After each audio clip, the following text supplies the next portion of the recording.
Aló. Hola Raquel, pon la cámara. ¿Sí? Cámara. Ya ponemos, vamos a ver. Ahí estamos.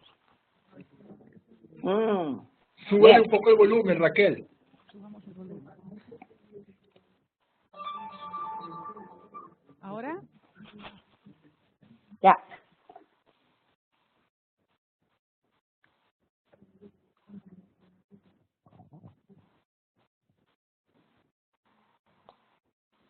Muy bien. Comenzamos entonces. Bien. Buenos días. Vamos a dar inicio al lo que sería el cierre del segundo ciclo del Seminario de Formación Lacaniana de la ANEL. Sí, sí. ¿Se escucha? Sí, Carlos, cierra volumen. Raquel, te escuché muy bajito tu salida está muy baja. Acá, ahora, Mejor. mejor. Cierra el micrófono tú, Carlos, por favor. Sí, sí. Bueno, buenos días a todos. Vamos a dar inicio a lo que sería el segundo ciclo, el cierre del segundo ciclo del Seminario de Formación Lacaniana de la ANEL, con un invitado especial desde Brasil, un querido colega de la EBP. Hace el honor de acompañarnos, Ram Mandil, AE de la escuela, que ha aceptado gentilmente acompañarnos a trabajar la segunda parte del síntoma y la psicosis ordinaria en este seminario epicénico que convoca a toda la ANEL. Luego de este punto de capitón, Seminario de Formación Lacaniana, vamos a continuar con un tercer ciclo, pero antes de entrar a estas coordenadas de estructura del seminario, quiero dar la palabra a la presidenta de la ANEL para que podamos escuchar este seminario sobre síntoma con TH y psicosis ordinaria a cargo de nuestro invitado. Clara, te paso la palabra, por favor. Bueno, buenos días a toda la comunidad de la ANEL.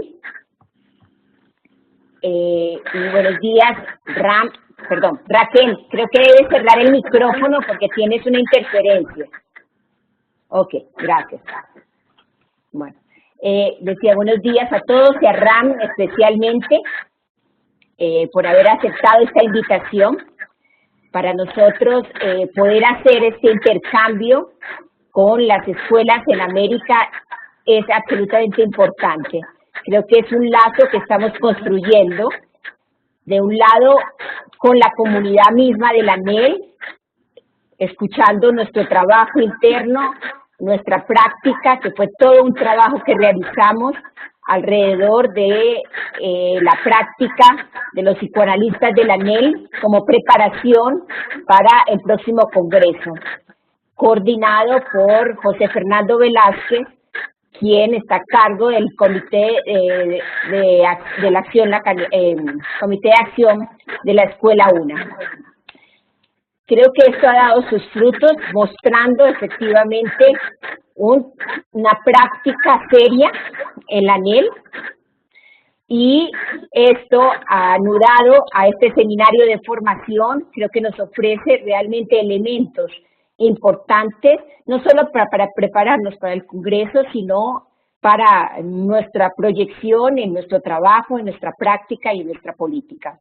Por eso quería darte, Ram, realmente un agradecimiento por acompañarnos en esta experiencia de trabajo vía webes, además, que siempre es novedoso y siempre hace la cuestión no tan fácil porque no es presencial, pero creo que el intercambio, insisto, por esa vía del trabajo entre las escuelas puede ser muy favorable para lo que podemos construir en América y poder aprovechar realmente de la experiencia y del trabajo que también tiene la Escuela Brasilera de Psicoanálisis. Hace 15 días o 20 días tuvimos una experiencia de trabajo con nuestra colega Deura Rabinovich de la EOL, de manera que cerrar el ciclo contigo precisamente hace a esta articulación de la que estoy hablando. Por eso quería detenerme un poco en unas palabras para hacer este agradecimiento.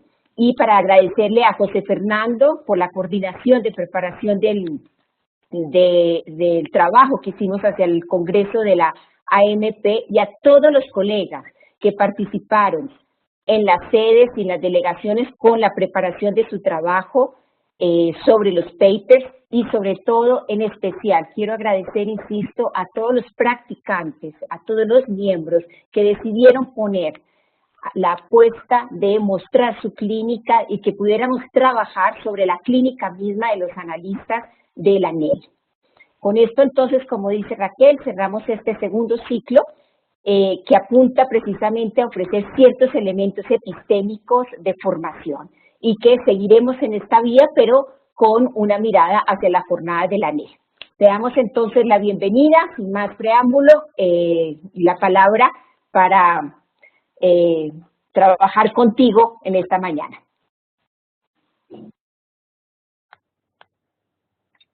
Muy bien, Ram, ya tienes abierto el micrófono, puedes comenzar. Sí, ¿se escucha? No lo escucho a usted. ¿Se escucha a mí? ¿Puede hablar un poco más alto, por favor? Okay. Y se escucha. ¿Se escucha? Ahora. Sí. Okay. Bueno, buenos días a todos.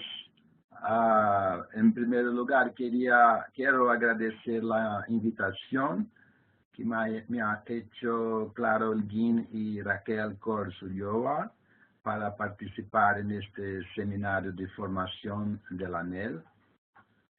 Se siente que la ANEL vive un momento de dinamismo creciente y eso se debe seguramente al trabajo incansable de cada uno de ustedes. Quiero agradecer también a nuestro colega Adolfo Ruiz, que una vez más ha aceptado el trabajo para establecer la traducción al castellano de lo que voy a presentar hoy. Espero que esto facilite el entendimiento. ¿Se escucha? Okay. Bueno, sobre el tema síntoma y psicosis ordinarias. Bueno, sabemos que la lectura que hace Lacan de la obra de James Joyce, sobre todo en el seminario El Síntoma, abrió caminos para que fuese posible la proposición de la categoría de psicosis ordinaria por Jacques Lamillard. En verdad, Lacan nunca asoció directamente el nombre de Joyce a la psicosis. Sin embargo, a lo largo del seminario, él no cesa de interrogar si Joyce era loco. Nos interesa acompañar esta búsqueda de Lacan de los signos discretos, para usar una expresión consagrada en nuestras discusiones. Entonces, los signos discretos de una posible locura en Joyce. Una búsqueda que incluye entre estos signos discretos... Ram, disculpe. Excuse me, okay. Hay que hablar un poco más alto porque me dicen que en algunas sedes se está escuchando muy bajo. ¿Bajo? Sí. ¿Ahora está mejor? Mucho mejor, mucho mejor. Muchas gracias. Comienzo del comienzo. Siga. Ok. Entonces, en verdad, la idea de este trabajo es de acompañar esta búsqueda de Lacan de los signos discretos de una posible locura en Joyce. Una búsqueda que incluye, entre estos signos discretos, los modos como el escritor podría estar compensando su locura.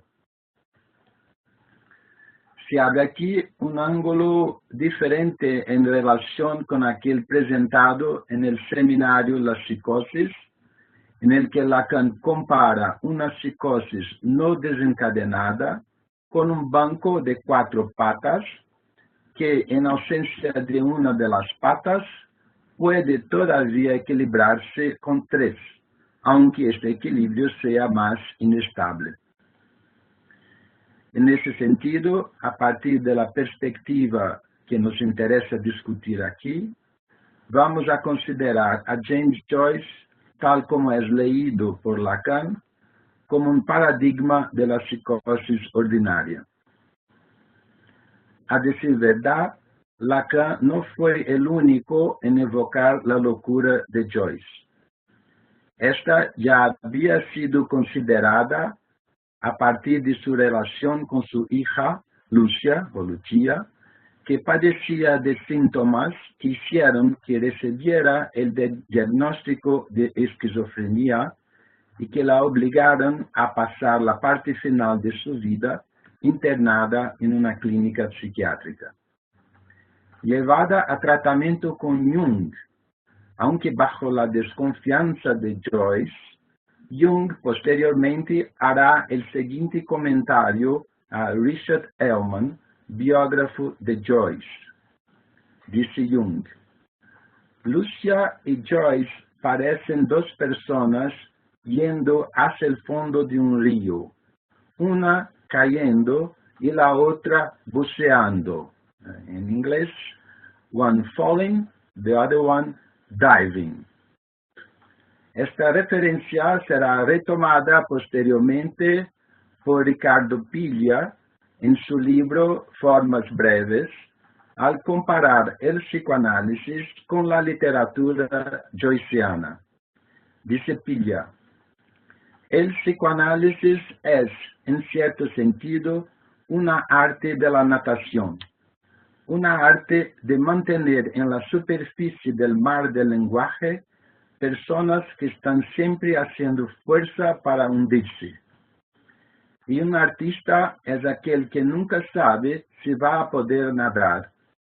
Pudo nadar antes, pero no sabe si va a poder nadar la próxima vez que entre en el lenguaje. La novedad que Lacan aporta a la consideración de estos signos discretos viene de la perspectiva de que estos sean leídos a partir de la cadena borromea.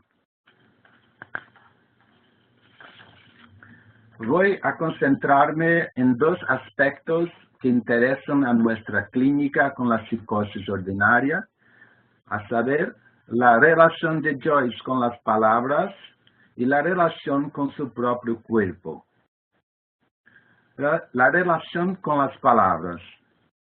En relación con este punto, Lacan llama la atención sobre la experiencia con las palabras impuestas. Ahí estaría uno de los signos de la locura: tener una percepción clara de que la relación con la lengua es del orden de una imposición. Para Lacan, lo sorprendente en verdad es el hecho de que las personas dichas normales no se dan cuenta de eso, o sea, que la palabra es un parásito que nos habita y nos aflige. El escritor norteamericano William Burroughs, por ejemplo, tenía la nítida percepción de que, cito, el lenguaje es un virus venido del espacio sideral. Language is a virus from outer space. Frase esta después musicalizada por Laurie Anderson. De su lectura de la obra de James Joyce, Lacan se da cuenta de que el escritor tenía una nítida relación con la palabra en su carácter de imposición. Un pasaje de El retrato del artista adolescente, que es como ha sido traducido en castellano, lo ilustra bien. Se trata de un momento en el que el personaje Stephen Dedalus conversa con el rector del colegio de los jesuitas al que James Joyce asistió. Él, el personaje, presenta al religioso como un pobre inglés en Irlanda. dice Stephen Joyce. La lengua en la que estamos hablando es de él antes de ser mía. ¿Cómo son diferentes las palabras lar, Cristo, cerveza, maestro, en sus labios y en los míos? No puedo hablar y escribir estas palabras sin una inquietud del espíritu. Su lengua, tan familiar y tan extraña, será siempre para mí una habla adquirida. Mi voz las mantiene acorraladas a raya. Mi alma se corroe bajo a la sombra de su lengua. El carácter unheimlich de la lengua, la inquietud en el espíritu que ella produce, la conciencia de que será siempre una lengua adquirida, al mismo tiempo que inaceptable, porque no habría sido fabricada por él, le exige mantenerla constantemente al margen, a un lado. Del mismo modo, Stephen Dedalus irá a buscar posicionarse ante las instituciones que de algún modo ordenan el mundo simbólico. Stephen así lo dirá. Cuando el alma de un hombre nace en este país, en caso de Irlanda, le son lanzadas redes para impedirle volar. Usted me habla de nacionalidad, lengua y religión. Voy a tratar de escapar de estas redes. Y anuncia también que las únicas armas a las que va a recurrir serán el silencio, el exilio y la astucia. En esta misma lección del seminario 23, Joyce y las palabras impuestas, Lacan hace referencia a una presentación de enfermos ocurrida la semana anterior, en la cual reconoce que se trata de una psicosis lacaniana. Este paciente, de nombre ficticio Gérard Primeau, afirma que padece lo que llama palabras impuestas, que él caracteriza como, cito, una emergencia que se impone a mi intelecto y que no tiene significado si se considera el sentido común. Padeciendo de lo que él llama un hiato entre su cuerpo y su mente, dirige a Lacan una serie de preguntas. Las preguntas. ¿Cuál es el momento en que el cuerpo entra en la mente y la mente entra en el cuerpo?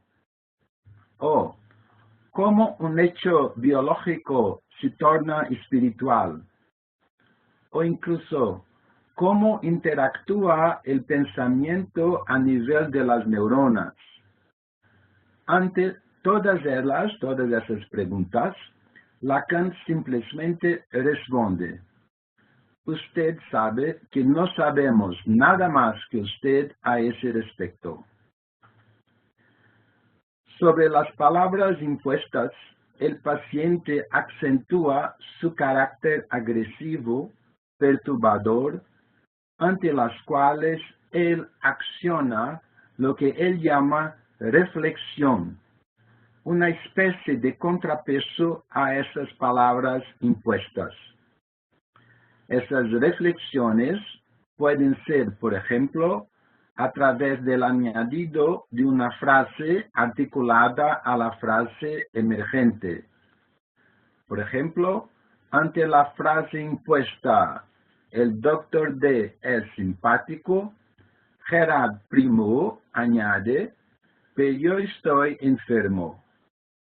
Un pensamiento formulado por él y que tiene el poder de neutralizar la primera frase. Otro ejemplo que fue destacado por Lacan es el de una reflexión accionada a partir del equívoco. a la frase emergente sucio asesinato político, responde con un sucio asesinato político, en el cual, como dirá Lacan, el significante será reducido a lo que él es, como dice Lacan, a un equívoco, a una torsión de voz. Algo de esta misma naturaleza lo encontramos en las memorias de Schreber. Por ejemplo, en el episodio en que relata su encuentro con los pájaros milagrosos que a través de sus voces inoculaban veneno de cadáver en su cuerpo. No es difícil de percibir el carácter impuesto de esas voces y sus efectos sobre el cuerpo de Schreber. Él percibe, sin embargo, que estos pájaros no entienden el sentido de las palabras que hablan y que tienen una sensibilidad natural para las asonancias. Es aquí que él, Schreber, acciona un mecanismo reflexivo para neutralizar los efectos nefastos de estas voces, al, como dice, confundir los pájaros que hablan conmigo, emitiendo palabras de sonidos semejantes. Cuando los pájaros dicen Santiago, él dice Cartago. Cuando dicen Cinecentum, él dice Iesum Christum. Para su sorpresa, Schreber percibe que esos pájaros sucumben a la asonancia y que él, inclusive, podría encontrar a través de este dispositivo de defensa, cito, un divertimiento en medio de la desolación. Siguiendo este mismo rastro, es que Lacan irá a interpretar la obra de Joyce, sobre todo aquella que toma la forma final de Finnegan's Wake, como siendo del orden de, cito a Lacan, una reflexión en el nivel de la escritura. O sea, un modo de defensa ante el aspecto impuesto e invasor de la lengua. Joyce llega a referirse al inglés como la lengua de los invasores. Vale la pena acompañar este pasaje del Seminario 23. Por medio de la escritura, la palabra se descompone imponiéndose como tal, a saber, en una deformación de la que resulta ambiguo saber si se trata de liberarse del parásito palabrero o, por el contrario, de dejarse invadir por las propiedades de orden esencialmente fonémico de la palabra, por la polifonía de la palabra. Esto dice Lacan. Vemos aquí, a mi modo de ver, una doble dimensión del síntoma, con H, a través de ese procedimiento de la escritura. El de la defensa ante el parásito palabrero, pero al mismo tiempo fuente de una nueva satisfacción de dejarse invadir por la polifonía de las palabras. Un segundo punto, la relación con el propio cuerpo. A esta identificación de los signos discretos de una relación con las palabras, centrada sobre su carácter perturbador, Lacan añadirá una lectura fina de la relación que Joyce mantiene con su propio cuerpo y que puede ser deducida de su obra. Más específicamente, una atención dada a la forma como Joyce trata de asegurar su consistencia corporal. Podemos decir que tanto como Freud, en relación con Schreber, Lacan renueva la clínica psicoanalítica a partir de la lectura de los escritos de Joyce, sin nunca haberlo tenido como analizante, a pesar de las señales de que le gustaría mucho que ello pudiera suceder. En el pasaje de Joyce, El síntoma, Lacan dice: al plantear este título, Joyce, el síntoma, doy a Joyce nada menos que su nombre propio, ese en el que creo que se habría reconocido en la dimensión de la nominación. Se trata de una suposición. Se habría reconocido si yo aún pudiera hablarle. La indicación clínica sobre la relación al cuerpo que nos llega de la lectura de Lacan de la obra de Joyce dice respecto al modo como en El retrato del artista adolescente el escritor se refiere a estos momentos en que su cuerpo parece levantar campamento. Momentos estos que podemos asociar a la dimensión del dejar abandonado o dejar caer de la clínica de la psicosis.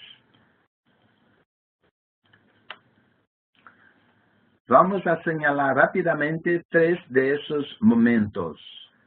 El conocido episodio de la paliza sufrida por Stephen Dedalus de parte de sus compañeros, en la cual él percibe que el rencor o la rabia que se habían tejido súbitamente parecía estarle siendo retirada, cito, por una fuerza con la misma facilidad con la que se desprende la suave piel de un fruto maduro. Un segundo episodio se da en la secuencia de un castigo que le es infligido a Stephen Dedalus en el colegio por medio de la palmatoria. A cada golpe recibido sentía su mano encogerse, cito, como una hoja expuesta al fuego, o desprenderse, cito, como una hoja suelta en el aire. Un tercer episodio está referido a un viaje hecho por Stephen Dedalus en compañía de su padre. Exhausto y deprimido por la voz del padre, él se deja llevar por el recuerdo de una experiencia en que sentía haber desaparecido, cito, como un filme expuesto al sol, vagando fuera de la existencia, y él completa, perdido y olvidado en alguna parte del universo. Lacan llama la atención aquí sobre un aspecto de sorprendente alcance clínico. Ante esos momentos en que el cuerpo se ve afectado, no se produce en un primer momento ninguna, cito Lacan, pasión duradera, como la rabia o la cólera, lo que es una indicación de que estos afectos del cuerpo serían modos de responder a su consistencia. Llama la atención también Lacan sobre la ausencia de un fantasma masoquista que podría dar soporte a la consistencia del cuerpo. Estos aspectos convergen con las elaboraciones sobre la consistencia corporal que encontramos en el seminario 23. Para Lacan, el parler-être, el hablantecer, adora su cuerpo, y vale la pena recuperar aquí la etimología de la palabra adorar, el adorar, en el sentido de rendir culto, de rezarle, una idea no muy distante de lo que hoy se designa como siendo la era de la religión del cuerpo. Entonces, para Lacan, el ser hablante adora su cuerpo porque él cree que lo tiene. La creencia y la adoración del cuerpo pueden ser entendidas como maneras de oponerse a la tendencia que el cuerpo tendría, que es la de levantar campamento. Las señales del deslizamiento del cuerpo o de lo imaginario, hay que recordar que para Lacan la adoración del cuerpo es la raíz de lo imaginario. Entonces, el deslizamiento del cuerpo y de lo imaginario y por consiguiente de la consistencia corporal en la obra de Joyce es otro índice que tiene que ver con que Lacan sospeche de su locura, una vez que no se ve una respuesta en términos de reforzamiento de la consistencia corporal en las ocasiones en que su cuerpo se ve afectado. Es aquí que Lacan recupera y nos sorprende con el retorno de la noción de ego, definido en el seminario 23 como, cito, la idea que alguien se hace de sí como cuerpo. El carácter autorreferido de esta idea tiende a soportarse en la imagen que se tiene del propio cuerpo, lo que constituye lo que llamamos el ego narcisista. Pero Lacan también indica que en las situaciones en que esta imagen corporal no puede ser accionada, habría otras formas de constitución del ego.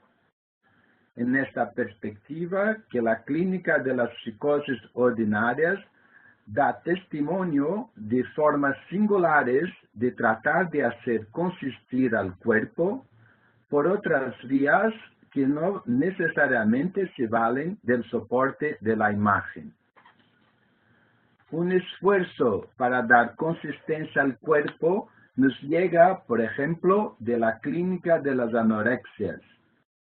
En esta clínica nos vemos ante testimonios de una perturbación de la idea que un sujeto se hace de sí como cuerpo, o también de una increencia en el cuerpo, una vez que el ego no parece sustentarse ni por lo que retorna de la imagen en el espejo, ni por lo que se verifica en los números de la balanza, o de lo que le retorna a nivel del sentido común.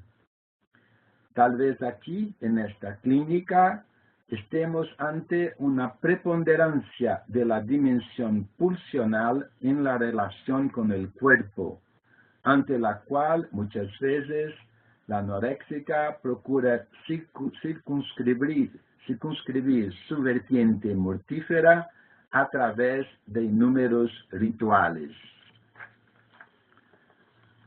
Aún en lo que dice respecto a la relación de Joyce con su cuerpo, Lacan llama la atención sobre el uso de las metáforas en el modo como el escritor hace referencia a sus experiencias de disolución de la consistencia corporal.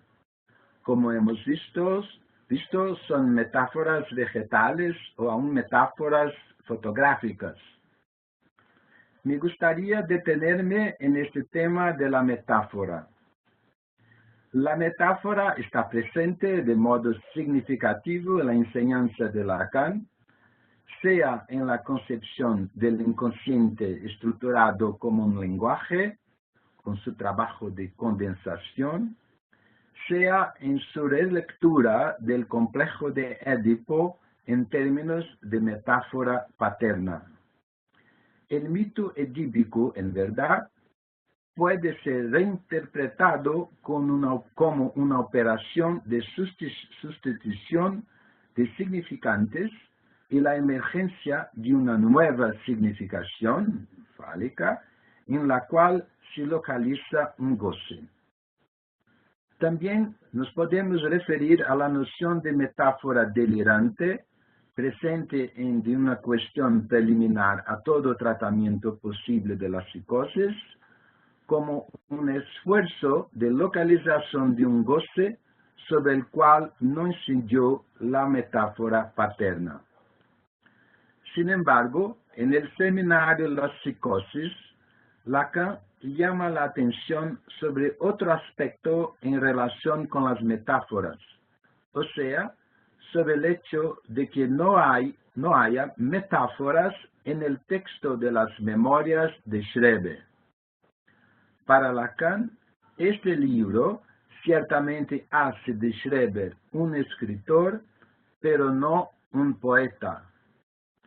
Por ejemplo, habría una grande diferencia entre el modo como Schreber describe su experiencia delirante de ser la mujer de Dios y el modo como San Juan de la Cruz presenta su posición femenina en posición de contraer matrimonio con Dios, tal como él lo transmite en su poema La noche oscura del alma.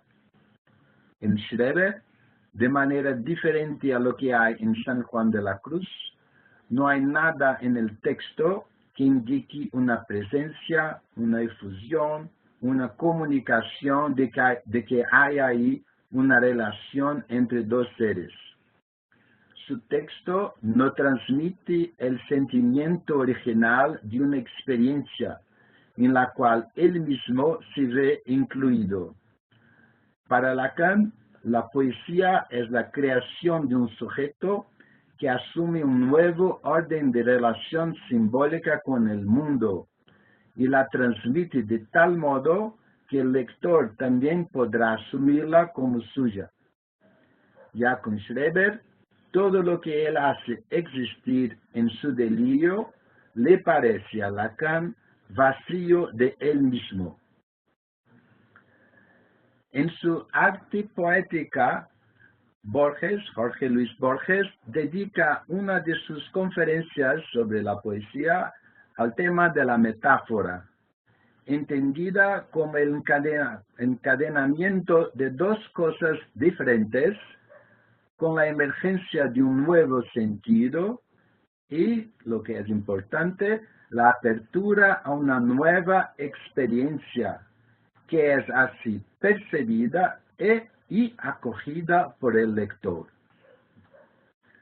De todos modos, podemos decir que para que haya metáfora es necesario que entre significante y significado haya una vara, que ellos no se confundan.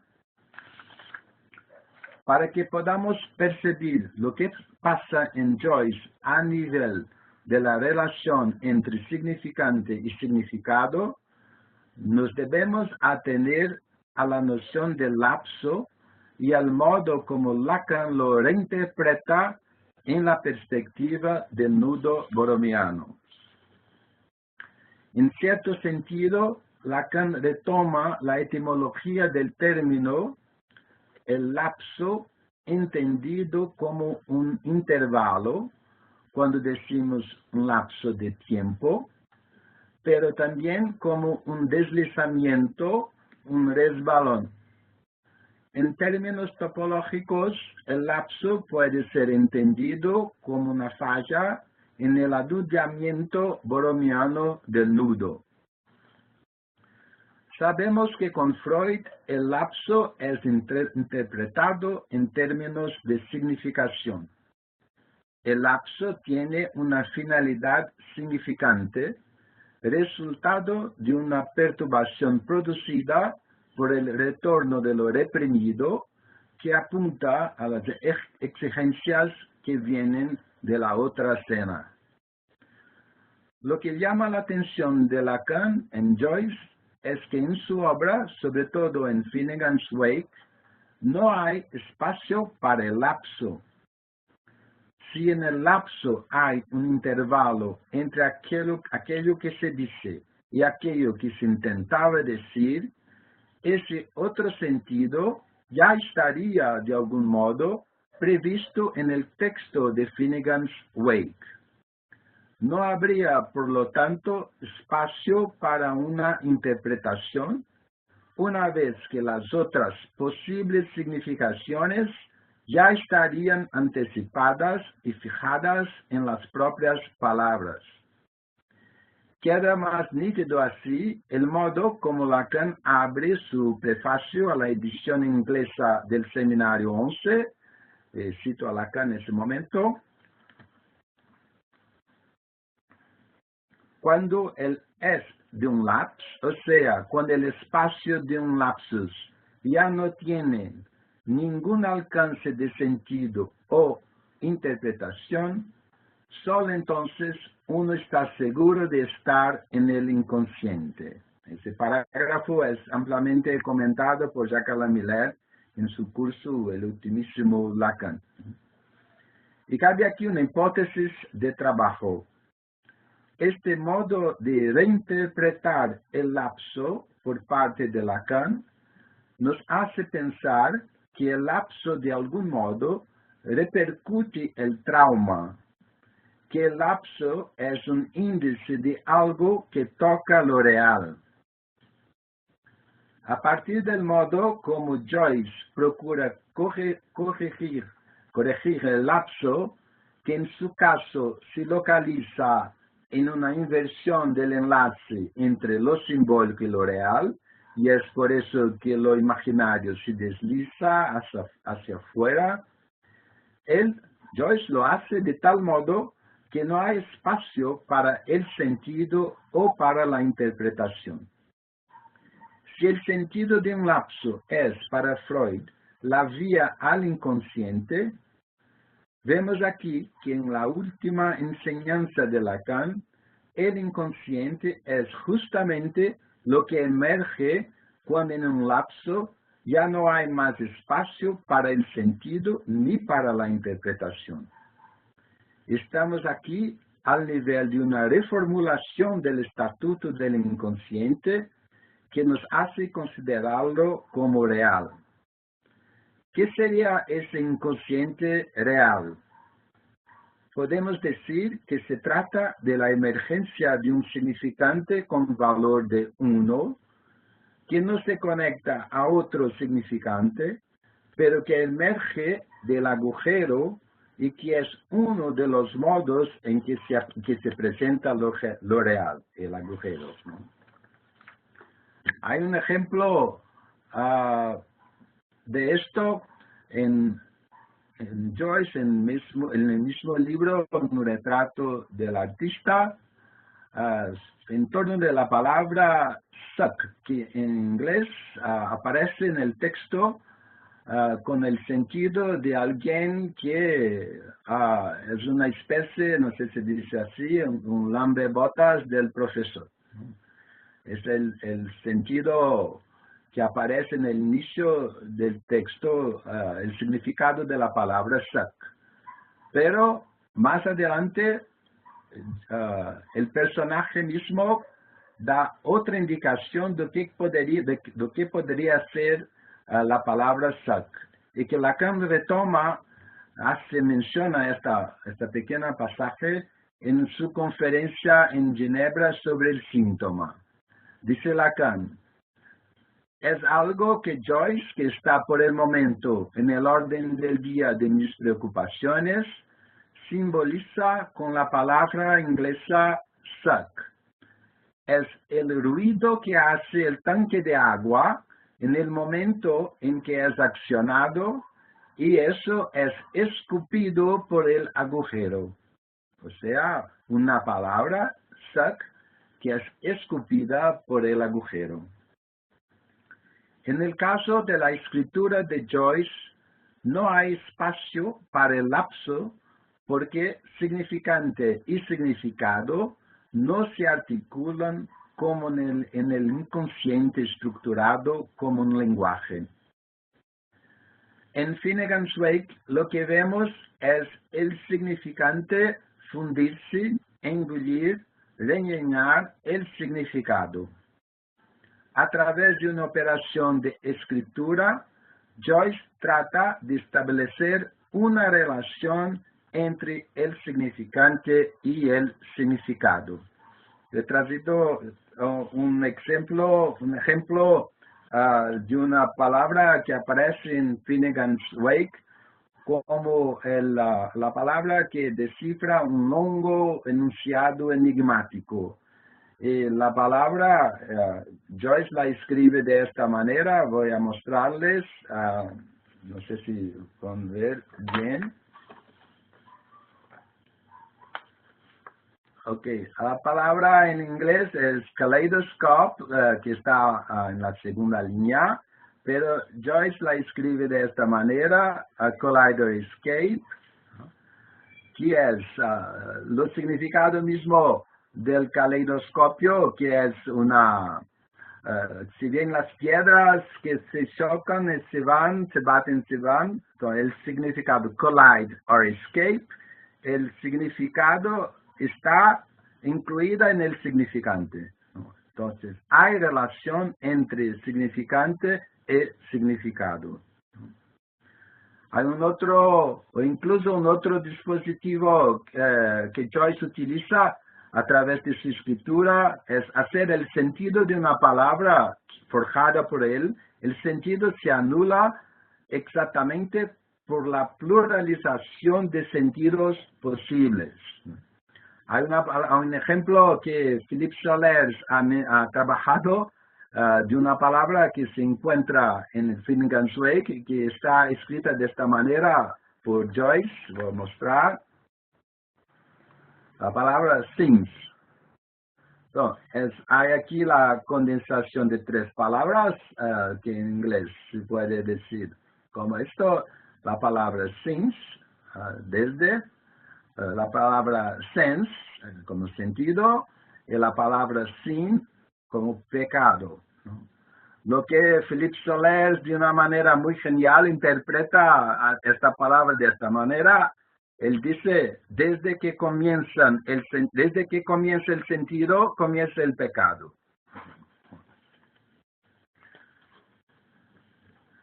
Vemos que en Joyce la conexión entre las palabras está más allá de la sustitución metafórica. Una palabra no sustituye otra, sino que se funde en otra. Y a lo que asistimos no es a la emergencia de un nuevo sentido, como en la metáfora, sino a su supresión, a su opacidad, que se da por su indeterminación y por sus efectos de ilegibilidad. Otros ejemplos de esos grapados que llenan la obra de Joyce se pueden encontrar en su predilección por los enigmas que aparecen de manera profusa en Finnegan's Wake. Bueno, lo que llamo una nueva consistencia de lo imaginario, para terminar, es a nivel de la imagen y de su encuadre que podemos tener una percepción más nítida del síntoma joyciano. No sería demasiado decir que el ego corrector de Joyce, producido por su síntoma, puede ser entendido como un modo o un procedimiento singular de encuadre de la imagen, de modo que ella pueda sostenerse. La relación entre la imagen y su encuadre ya está presente en el mismo título de su obra, Retrato del artista, ¿no? En inglés, a portrait, un retrato del artista, ¿no? Entonces, sobre este aspecto, en su seminario 23, Lacan recupera una anécdota de la biografía de Joyce. Una visita le pregunta a Joyce sobre un cuadro que hay en la pared de su apartamento, a lo cual Joyce responde con la palabra inglesa cork, como si estuviese refiriendo a la imagen de la ciudad irlandesa allí retratada. Sin embargo, la visita quiere saber, en verdad, de qué es hecha la moldura del cuadro, a lo que Joyce responde del mismo modo, cork o corcho. Habitualmente hacemos la diferencia entre la imagen y la moldura, o entre la forma y el contenido, considerando que en principio no hay relación entre ellos. Sin embargo, a través del síntoma que Joyce construyó con su escritura, hay relación entre la imagen y su marco, sea por la homonimia, como en el ejemplo de Cork, sea en la construcción de su obra, como en el Ulises, donde la forma de cada uno de los capítulos es dictada por su contenido. De manera más significativa, en el caso de Ulises, Joyce hace que cada capítulo, o casi todos, correspondan a un órgano del cuerpo humano. Vemos ahí cómo se trata de un dispositivo directamente implicado en la fijación de la imagen corporal a través del recurso de la escritura, toda ella entretejida a partir de los enlaces entre lo simbólico y lo real. Por otro lado, Lacan percibe otra dimensión de esta construcción del ego, de ese formateo de la idea de sí como cuerpo en Joyce. Podemos decir que en este ego tan singular, junto con la inscripción de un nombre propio en la cultura, una pasión duradera encuentra su lugar. Esta es la razón por la que, a mi modo de ver, Lacan irá a señalar la función del orgullo para Joyce, que es un modo de goce propio a su ego.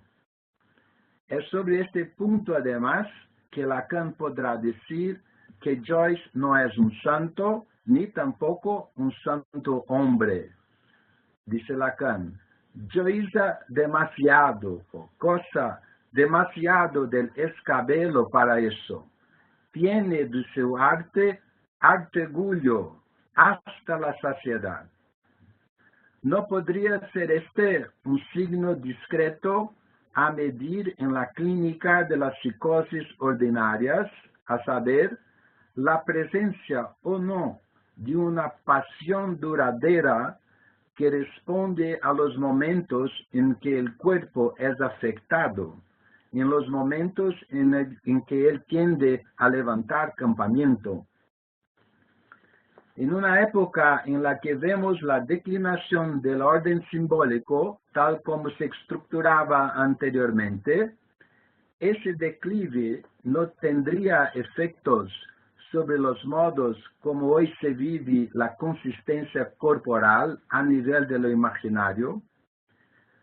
¿Sería posible decir que las nuevas formas de adoración del cuerpo que proliferan de modo tan impactante en la cultura, sea por el culto al cuerpo fitness, al moldeamiento quirúrgico de la forma corporal, o por la adicción a los selfies, por ejemplo, no serían estos modos de contraponer o de contornear la presencia real del cuerpo?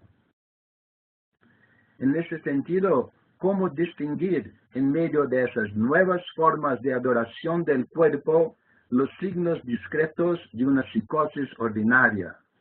Creo que es ahí que estamos hoy. Ok, gracias. Muchas gracias, Ram. Vamos a escuchar ahora con que Raquel.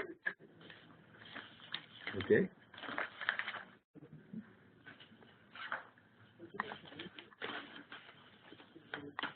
Raquel, ¿me escuchas? Sí, un momentito. Ok.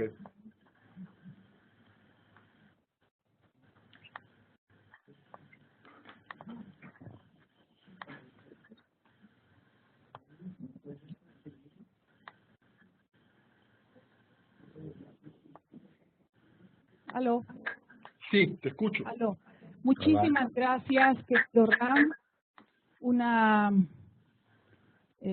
transmisión de tu seminario impecable en un español, gracias a la traducción de Adolfo Ruiz, Sí. que nos ha facilitado esta transmisión tuya el día de hoy en el seminario de formación lacaniana para toda la ANEL.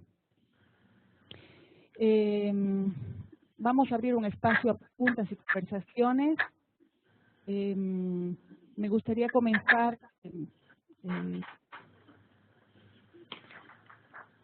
retomando la pregunta que tú cierras tu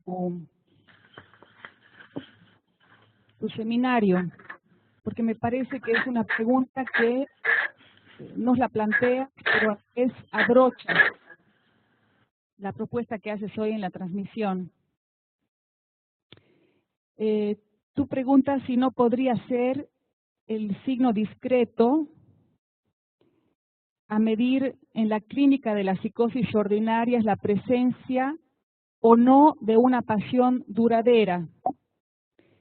A mí en lo particular me ha aclarado muchísimo esto de la pasión duradera, que la articulas con lo que sería el cuerpo en tanto levanta campamento y el ego, el orgullo, el ego-orgullo, el goce, la adoración del cuerpo, lo imaginario. En fin, para mí esta pregunta que nos planteas con estos conceptos de la psicosis lacaniana me ayudan a tejer algo que lo tenía un poco desordenado. En ese sentido, quería preguntarte si tú consideras que habría alguna articulación entre las psicosis ordinarias en lo que tiene que ver con el santón y los finales de análisis que transmiten los AE, aprovechando tu función como AE, porque el santón, el escabel,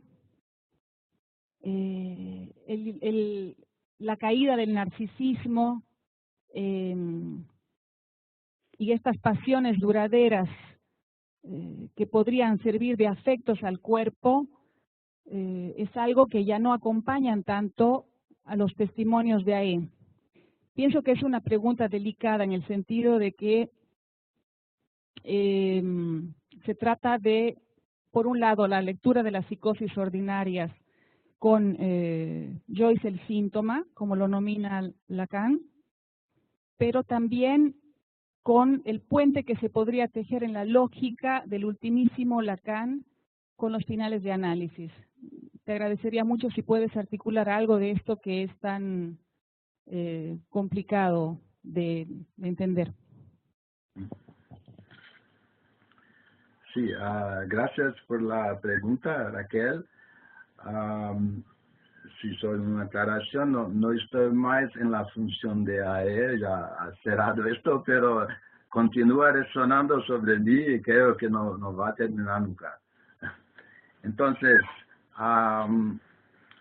hay este punto que me parece crucial en la experiencia analítica, que Lacan destaca en su lectura muy fina, creo es sorprendente de la obra de Joyce o del artista Joyce,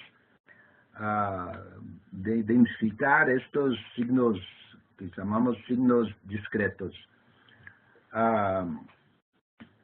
Sí, porque hoy tengo la impresión que esto que Lacan llama de un cuerpo que tiende a salir o a levantar campamento, ¿no? Creo que podría ser interpretado como la manifestación de lo real del cuerpo. Entonces, algo de lo real del cuerpo tiende a se manifestar y el ser hablante, el hablante ser, contrapone a esto con sus mecanismos para hacer consistir el cuerpo, o como Lacan dice, la consistencia mental del cuerpo. Entonces, este es un índice que ha buscado en Joyce el índice, la ausencia o presencia de una pasión duradera, como la rabia, la cólera o ahora el orgullo, ¿no? Pero Lacan también hace una referencia que llama la atención, que es la ausencia de una fantasía masoquista a partir de los episodios de las palizas, Joyce no responde con una fantasía masoquista. Creo que se puede interpretar esto también, la fantasía masoquista, como una manera de hacer consistir el cuerpo. Tengo para mí una hipótesis prolongada de esto, que el masoquismo mismo puede ser entendido como una forma de adoración del cuerpo, de hacer el cuerpo consistir en la perspectiva imaginaria. Pero cuando Lacan hace esta referencia a la fantasía, creo que tu pregunta va directo al punto, mismo al final de una experiencia de análisis. Si algo de la fantasía ha sido tocada, o eso que hablamos de un atravesamiento de la fantasía, cómo el analizante hace para dar consistencia a su cuerpo una vez que el recurso a la fantasía no va a ser accionado de la misma manera que al inicio de un análisis. Esta me parece una excelente pregunta, ¿no? Si puede hacer una serie de los ejemplos de manifestaciones real del cuerpo en los testimonios de los AE, ¿no? En mi propia experiencia, las experiencias del real del cuerpo en el momento mismo que se habla ante el público durante el testimonio, ¿no? Algo del cuerpo se ve afectado en este momento, ¿no? Bueno, creo que es un poco por ahí. Gracias. Carlos, ¿tenemos más preguntas para Ram? No, pero quería recordarle a los colegas de las diferentes sedes que tenemos conectadas, más de 20 conexiones, que tienen ahora la posibilidad de hacer preguntas, anotaciones.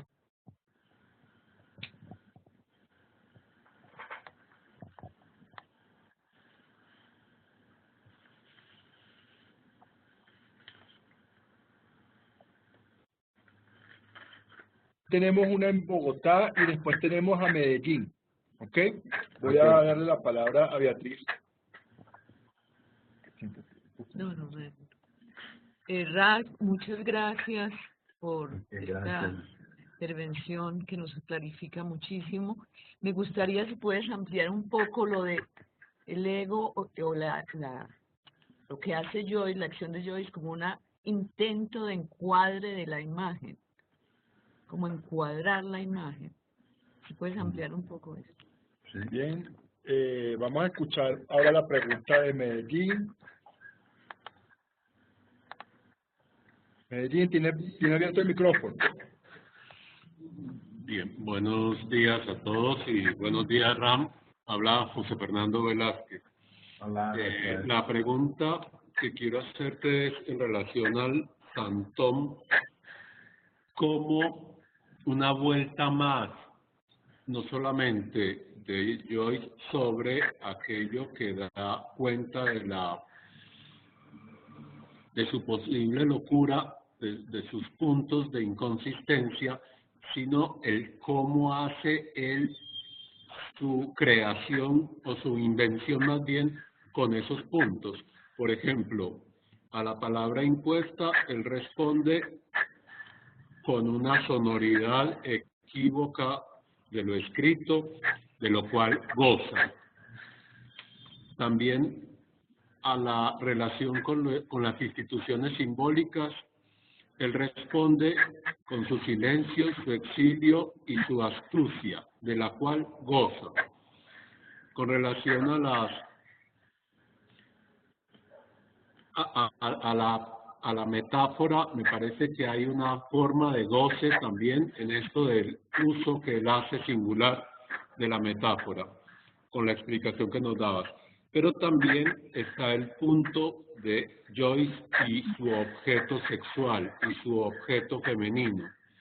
Ese punto del cual también él goza y que en las 4 formas de goce que he enunciado se puede encontrar el denominador común que bien precisamente me parece formidable como lo nombras.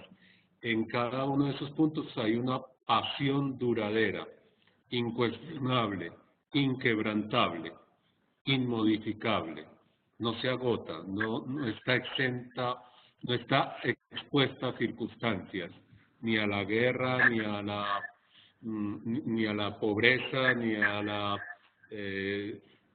posibilidad de que pueda haber otras mujeres o que pueda haber otras formas de satisfacción. Él se impone en ese punto de goce. Bien, gracias. Bien, Ran, si quieres, toma la palabra tú y mientras esperamos otras preguntas. Sí, como quieras. Sí. Voy a intentar. Sí.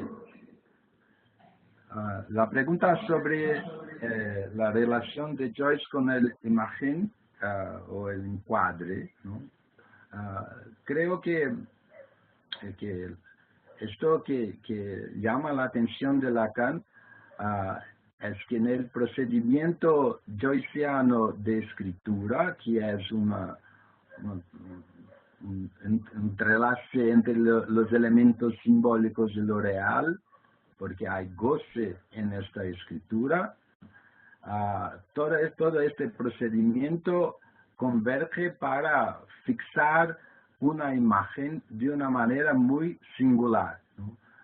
Cuando ha mencionado que para Joyce en su obra el cuadro y la moldura tienen relación, ¿no? O él procura establecer, crear la relación entre el cuadro y la moldura, o entre la forma y el contenido, ¿no? Si abre el Ulises, se ve a cada capítulo cuando el personaje está en un local o está aconteciendo algo, la forma de escrita también cambia para ponerse de acuerdo con el contenido, lo que no es lo que habitualmente encontramos en la literatura. Entonces, hay algo, creo que es una indicación que Lacan nos da de que son procedimientos para fijar la imagen, o para que procedimientos de escrita para que la imagen se fije de una manera tal que hay efectos para nosotros los lectores, porque toda la dificultad que encontramos en la lectura de los libros de Joyce, sobre todo los últimos, se da por el facto que no conseguimos acompañar a lo que pasa al nivel de lo imaginario. No, con Finnegan's Wake no se muda la página para saber lo que va a acontecer después. No hay nada de este nivel en Finnegan's Wake.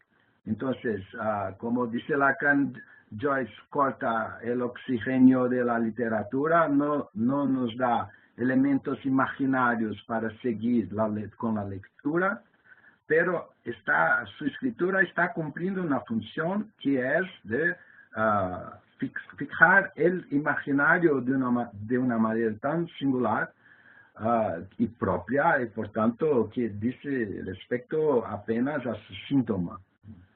Bueno, esa es una manera como puedo encaminar la primera pregunta. La segunda de José Fernández, agradezco mucho la manera como ha marcado los momentos de goce de Joyce, que evidentemente están presentes en su obra, en su escritura. Hay una pasaje, creo, del Seminario 23, que Lacan dice que la Finnegan's Wake es ilegible, casi todo ilegible, pero si hay algo que permite una lectura, es que se siente, se percibe en que el autor de los escritos ha gozado en escribir de esta forma, ¿no? Entonces, hay un mínimo de legibilidad que se transmite cuando se percibe que hay un goce envolvido en la forma como se compone una obra. Es verdad, realmente hay un otro aspecto que es posible de añadir, que es la relación de Joyce con su mujer, con Nora. Y Lacan dice cosas que creo que son, estamos ainda en la perspectiva de entender un poco mejor, por lo menos yo, que es la elección de una mujer que está, no caso Nora, para Joyce, soportada por el síntoma.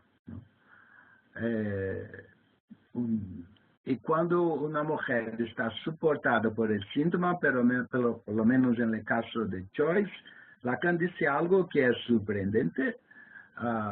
Él dice que entre Joyce y Nora hay relación sexual. Aunque yo digo que no hay relación sexual, en el caso Nora y Joyce hay relación sexual. Lo que nos invita a pensar o elaborar algo de que podría ser una forma de relación sexual, y me parece que una indicación es que el síntoma tal vez sea una forma de hacer la relación sexual existir, ¿no? Pero es una indicación muy importante, creo, de extraer los ensinamientos de la lectura de Lacan de esta relación de la pareja Joyce-Nora. Bien, tenemos una pregunta de Apel Santa Cruz y después otra de Nel Medellín. Le doy la palabra a Apel. Hola.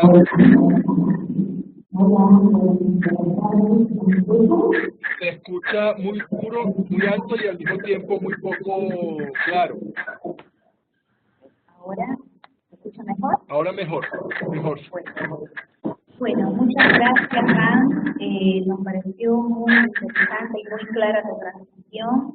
Aprovechamos de saludarte desde Santa Cruz, Bolivia.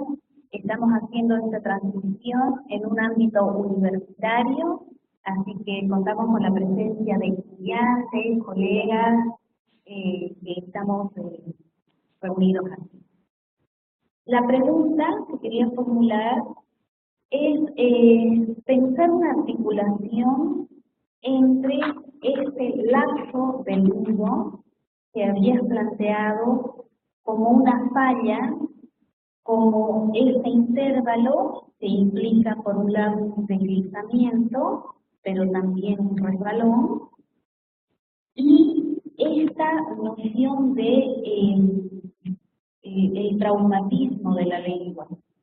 Es decir, por un lado, cómo pensar este lapso del mundo como lo que falla, y el traumatismo de la lengua que estaría del lado de lo imposible. ¿Cómo pensarlo en la psicosis ordinaria? Bien, vamos a escuchar la pregunta que hay desde Medellín y después vamos a decir más preguntas, o si no, contestarán. Medellín, tiene el micrófono. Buenos días, María Cristina Giraldo. Ram, muchas gracias por tu trabajo. Quería preguntarte sobre lo que planteabas en relación a la metáfora. Me pareció muy fino la diferencia entre Schreber, donde no hay metáfora y por tanto no es poeta, sí escritor de sus memorias. Joyce, donde la metáfora tiene una característica muy singular, a diferencia de la sustitución significante, se funde una palabra con otra y no produce un nuevo sentido, decías, sino que lo que aparece es la ausencia de sentido. Quería preguntarte sobre esto en relación a la experiencia del inconsciente real, el paso, digamos, del inconsciente transferencial, donde hay metáfora, podríamos decir, a la experiencia del inconsciente real en el sinsentido y con relación al santón, donde es indescifrable, se puede leer en el acontecimiento del cuerpo, pero no tiene sentido y además es ininterpretable. Muchas gracias. Bien, no tengo más preguntas por ahora. Por favor, a personas de Ruiz Medellín, si pueden quitar la señal de la manito cuando puedan. Entonces vamos a escuchar a Ram entonces ahora. Okay. Muy bien, Ram. Entonces, gracias por las preguntas. Sobre el tema del lapso, creo que lo que me parece novedoso en la manera como Lacan presenta el lapso en el seminario 23, amplía nuestro entendimiento común, vamos a decir así, de lectura de un lapso, porque me parece que esto abre perspectivas clínicas interesantes de ver en el lapso algo que está para além del sentido, ¿no? O para além de la emergencia de un nuevo sentido. Cuando Lacan presenta el lapso en términos de una falla en el encadenamiento de los nudos, del encadenamiento borromeano de los nudos, la falla puede se presentar de inúmeras maneras, no solamente un corte, pero un deslizamiento, lo que debería pasar por arriba pasa por abajo, cosas de esta naturaleza que a mi juicio amplían la posibilidad de entendimiento de lo que es un lapso. Y hay algo en ese sentido de tomar el lapso como una falla o como algo que, no sé si es la mejor palabra, que amenaza la consistencia del nodo borromeano, ¿no? Entonces hay algo que me parece interesante en la lectura que Lacan hace de Joyce, de pensar que en el lapso hay, por más sencillo que sea el lapso, que hay una resonancia del trauma, que hay algo de lo real que se manifiesta en un lapso. De esta manera, me parece que hay una invitación a reconsiderar lo que habitualmente hacemos con el lapso como una abertura para una otra significación. Creo que es algo más amplio acá que Lacan nos indica. Sobre lo que dice María Cristina Geraldo, sí, me parece que hay algo mismo de la manera como usted ha añadido, ha hecho la aproximación entre la metáfora y el inconsciente transferencial, ¿no? No sé si podríamos elaborar esto, pero hay algo en la transferencia que es del orden de una metáfora, ¿no? Tenemos en la materia de la transferencia unos significantes dirigiendo a la otro significante, produciendo una significación. Entonces, un poco hay una cierta inspiración en la metáfora en el materia de la transferencia. Y cuando estamos a nivel del inconsciente real, las cosas no se colocan en términos de una metáfora, pero que hay algo en la relación del significante con lo real, ¿no? Que no está comprometido con la emergencia de un nuevo sentido, al contrario, es la nominación creo, de una emergencia de lo real, y que hace con que pensemos en esto que estamos llamando de inconsciente real, ¿no? Sí, me parece interesante esta aproximación entre el consciente transferencial, la metáfora, y el inconsciente real como algo que que hace otra relación entre el sentido o el simbólico y lo real. Bien, tenemos una pregunta de Clara. Clara. Ok. Bueno, muchísimas gracias, Ram, por este trabajo. Quería insistir en dos cosas. Una, tendría que ver con el último punto que planteas en la conferencia. ¿Cómo distinguir en medio de estas nuevas formas de adoración del cuerpo los signos discretos?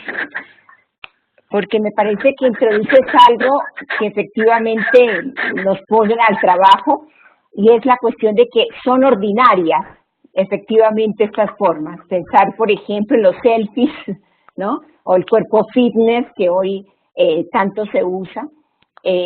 Son formas absolutamente ordinarias que hacen a la sutileza necesaria de nuestra clínica. Entonces, esto es un comentario que quizás si puedas decir algo más, genial, porque me parece que ubicas muy bien el cuidado, de alguna manera, que hay que tener en esta clínica, ¿no?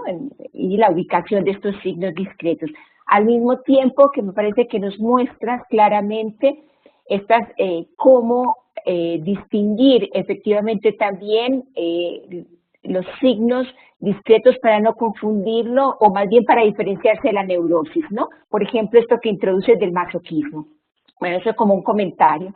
Pero quisiera insistir además en la pregunta inicial de Raquel, porque me parece que cuando nos introduces el punto de este anudamiento, insistiendo en la nueva consistencia del imaginario, que es algo que además venimos trabajando en la serie de conferencias con Juan Carlos Indar en particular, me parece que tú sitúas allí algo que ya me dirás si podríamos distinguir. Es decir, cómo la psicosis ordinaria nos enseña sobre los finales de análisis, pero también cómo hay algo que se diferencia precisamente de ello, ¿no? Que tendría que ver con esto que lo retomas bien de Lacan cuando dice que yo hice demasiado del escabelo, el demasiado, ¿no? Que me parece que apuntabas un poco la respuesta que le dabas a Raquel a la necesidad de tomar también algo de distancia de este demasiado narcisista. No sé si es por allí que podríamos diferenciar la posición del analista también en un posible anudamiento que logra al final del análisis, como en su propia invención sintomática, de esta invención sintomática, por ejemplo, por el lado del ego, Joyce.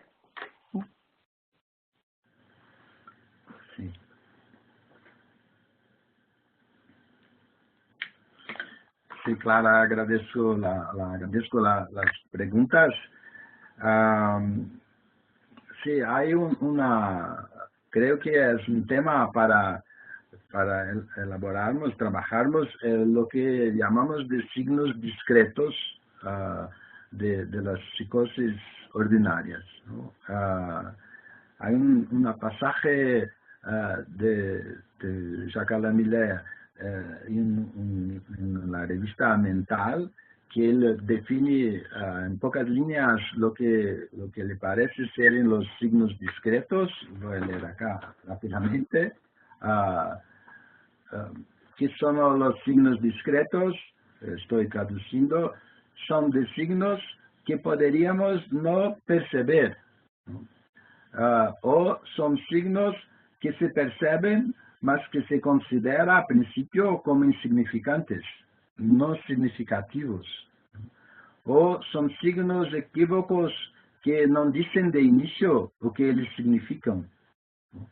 De todas maneras, en fondo, en après-coup, ¿no? Es después, que esos signos discretos pueden valer como signos de la psicosis, ¿no? Creo que esto es un punto interesante, ¿no? Porque la clínica de las psicosis ordinarias se presentan algunos signos que van a ser leídos como signos discretos de la psicosis retroactivamente, en après-coup, ¿no? Porque de alguna manera y los puntos de lectura se concentran sobre estos aspectos, la relación con la palabra, la relación con el otro, la relación con el propio cuerpo, ¿no? Que de alguna manera son cosas que se presentan y se ayudan de una manera muy singular. Pero estamos en un momento difícil no estamos en el mismo momento de hacer, vamos a decir, una separación radical entre neurosis y psicosis, ¿no?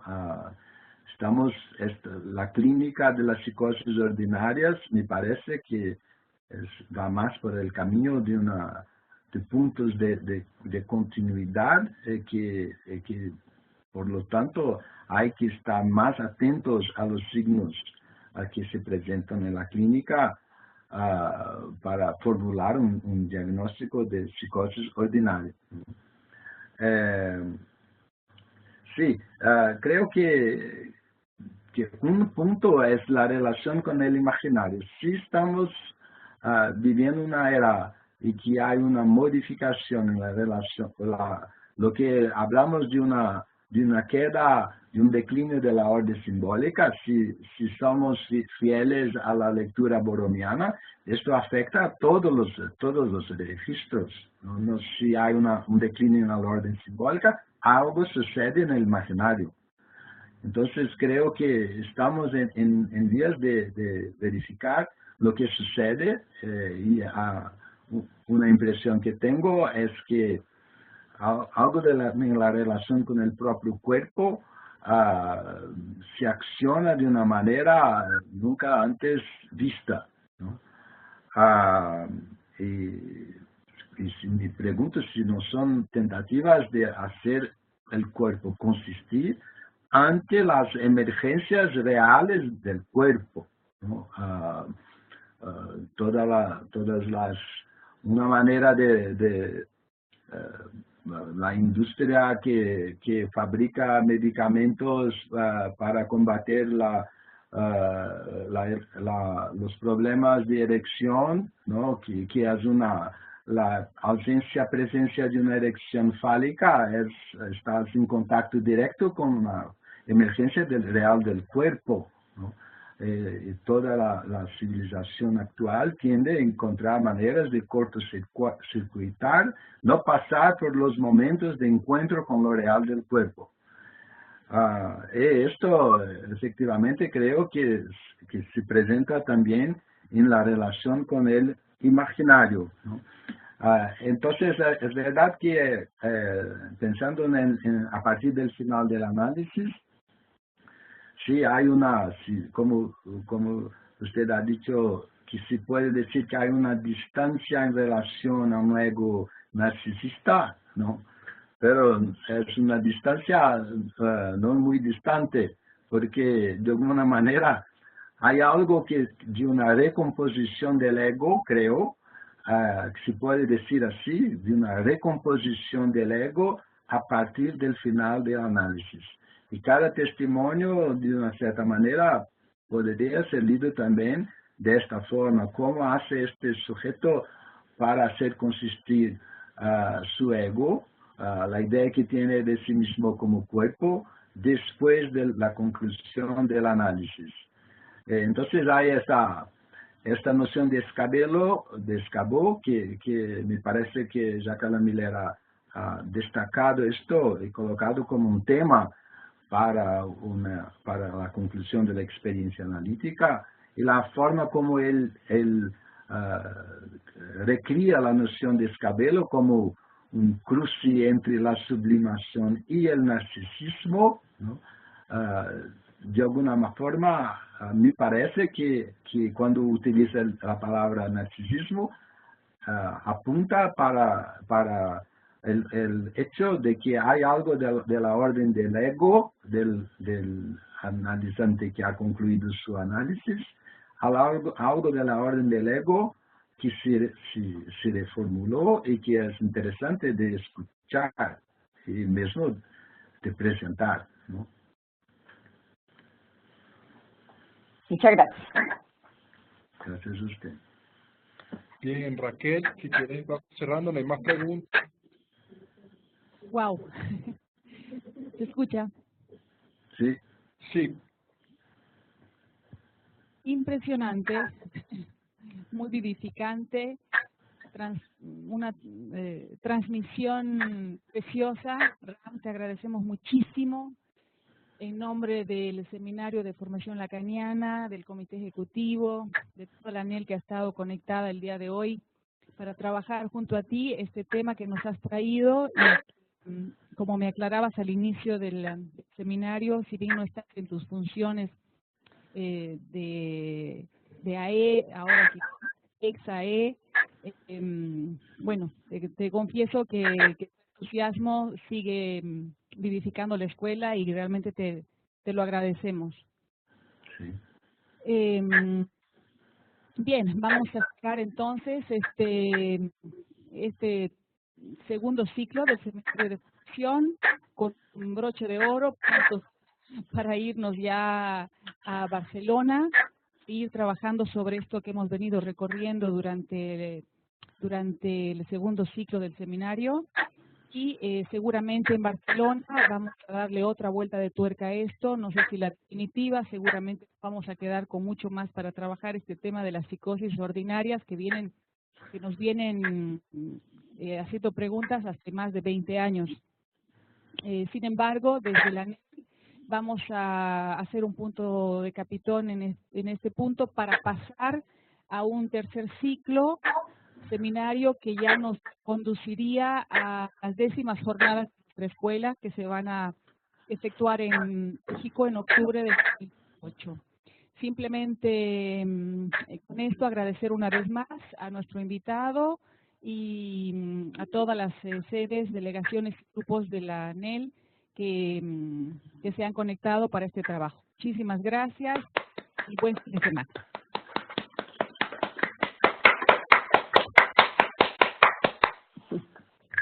¿Puedo hablar? bueno, Sí. Rápidamente, sí.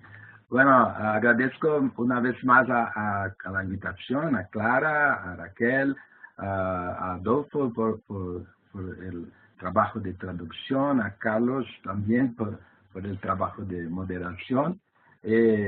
Ha sido con mucho gusto, para mí ha sido una experiencia de mucho gusto de trabajar con los colegas de la ANEL. Cuando dice en el inicio que se siente que la ANEL vive un dinamismo creciente, es algo que genera entusiasmo, creo, en todas las escuelas de la ANP y sobre todo también para el trabajo de cada uno en las diferentes sedes de la ANEL. Okay, muchas gracias. bien, muchas gracias, Raquel. Cerramos el evento. Hasta luego. Chao, chao.